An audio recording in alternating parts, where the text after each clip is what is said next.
நிறைய பேர் கேட்டிருந்தாங்க, சிஸ்டர் எனக்கு வாட்ஸ்அப்ஸ் வந்து குறைஞ்சிட்டே போகுது, இல்லைன்னா ஏறவே மாட்டிருக்கு அப்படின்னு சொல்லிட்டு நிறைய பேர் கேட்டிருக்காங்க. ஃபர்ஸ்ட் நான் வாட்ஸ்அப்ஸ் ஏறுவதற்கான வழியை சொல்லிடுறேன். இங்க பாருங்க, இந்த வீடியோவில் தான் வாட்ஸ்அப்ஸை நம்ம எப்படி ஏற்றணும்னு சொல்லியிருக்கேன். கண்டிப்பாக மறக்காம பார்த்துக்குங்க. நம்மளுடைய சேனலில் அப்லோட் பண்ணியிருக்கு. நெக்ஸ்ட் வந்து இந்த வீடியோ லிங்க்கை டிஸ்கிரிப்ஷனில் கொடுத்துருக்கு. மறக்காம நீங்கள் இந்த வீடியோவை பார்த்துக்குங்க. இது வாட்ஸ்அப்ஸ் வியூஸ் சப்ஸ்கிரைபர் குறைஞ்சிக்கிட்டே போகுது. அதற்கு உண்டான காரணத்தை மட்டும்தான் இந்த வீடியோவில் பார்க்க போகிறோம். ஸோ நீங்கள் இந்த மாதிரி தப்பு பண்ணியிருந்தீங்கன்னா உங்களுடைய சேனல் என்றைக்குமே க்ரோத் ஆகவே ஆகாது. கண்டிப்பாக க்ரோத் ஆகவே ஆகாது. நீங்கள் எவ்வளோ நல்ல நல்ல கண்டென்ட்டை போட்டாலுமே சரி, இந்த மாதிரி ஒரு சில விஷயத்த நீங்கள் பண்ணியிருந்தா கண்டிப்பாக ரீச்னஸ் கிடைக்காது, மானிட்டேஷன் கிடைக்காது. ஸோ என்ன தப்பை நீங்கள் ஃபஸ்ட்டு பண்ணுறீங்கன்னு பார்த்தீங்கன்னா, வீடியோ அப்லோட் பண்ணும்போது நீங்கள் கரெக்டாக அப்லோட் பண்ணணும். அதாவது என் ஸ்க்ரீன், என் கார்டு, அப்புறம் பிளேலிஸ்ட் கிரியேட் பண்ணணும். அதை பற்றி எல்லாம் இந்த வீடியோவில் போட்டிருக்கேன். இதை நீங்கள் ஃபாலோ பண்ணணும். இதை நீங்கள் ஃபாலோ பண்ணால் மட்டுமே உங்களுடைய views and watchers subscriber increase ஆகும். ஸோ நீங்கள் இதெல்லாம் நீங்கள் பண்ணாமையே கடன்னு யூடியூப்ல அப்படியே வீடியோ போட்டிருப்பீங்க. இது வந்து ஃபர்ஸ்ட் தப்பு. செகண்ட் தப்பு என்னன்னு பார்த்தீங்கன்னா, தம்ப்லைன். இந்த தம்ப்லைன் வந்து என்னன்னு நீங்க தெரிஞ்சுக்கணும். தம்ப்லைன்னா இப்போ நீங்க டச் பண்ணி உள்ள வந்தீங்க பார்த்தீங்களா, அதுக்கு பேர் தான் தம்ப்லைன். ஸோ நீங்க அதை பவர்ஃபுல்லா எடிட் பண்ண கத்துக்கணும். இப்போ நான் என்ன வச்சிருக்கேன் என்னுடைய தம்ப்லைனுக்கு, இங்க பாருங்க, அதை காமிக்கிறேன். உங்களுக்கு வாட்ஸ்அப்ஸ் வியூஸ் குறையுதா, அப்ப நீங்க தான் காரணம். இந்த தப்பை பண்ண உங்களுடைய சேனலுக்கு மானிட்டேஷன் ஆகாது.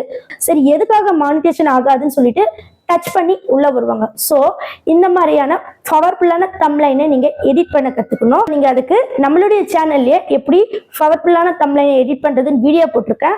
ஸோ அந்த வீடியோவும் இங்க பாருங்க, இந்த மாதிரி தான் இருக்கும். நீங்க அதை போயிட்டு பாருங்க.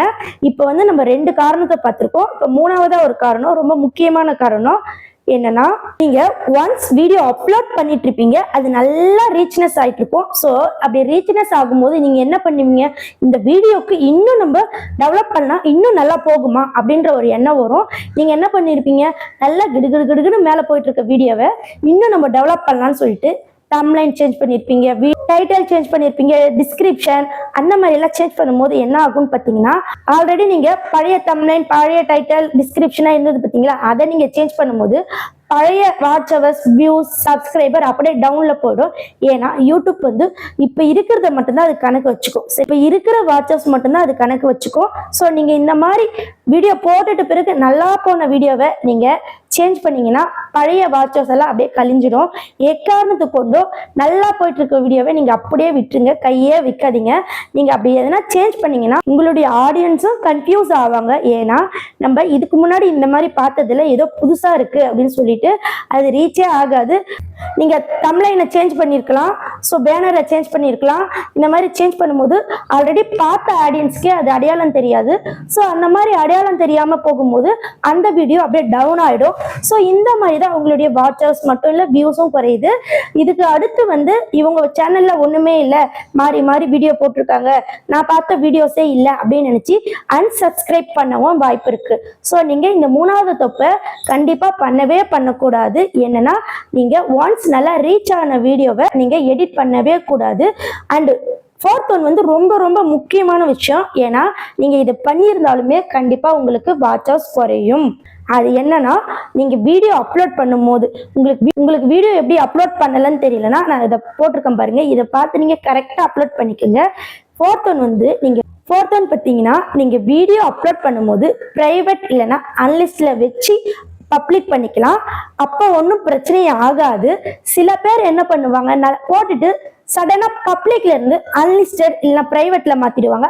அப்பையும் நம்மளுடைய வாட்சர்ஸ், வியூஸ் குறையும்.